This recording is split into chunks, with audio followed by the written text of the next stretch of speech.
Welcome back to Legal Marketing Moments. I'm Nancy Myrland. When you're using generative AI to ask questions, to do research, I'm not talking about developing content. I'm just talking about going in and looking for sources, doing the research that you would have done somewhat manually, but you would have done online in some way before.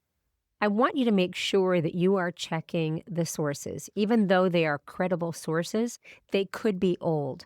I know there have been one or two LinkedIn changes lately, and I wanted to do some research about them because I wanted some factual, current sources before I attempted to write my interpretation of what's going on.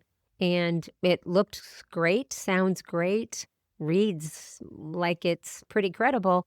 But I started to click through on the links, as I usually do, and found that one of the articles from LinkedIn's engineering blog was from 2024 and another one was from November 2025.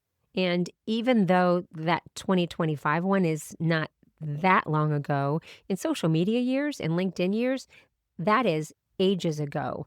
And the one in 2024, that shouldn't have even been included because we had already had a conversation about using the most current sources possible. So I pushed back a little bit and just let the LLM know that I found those dates, that those are not acceptable, that I need to check against the one from late 2025 to make sure that nothing has changed, and then to look at only current sources.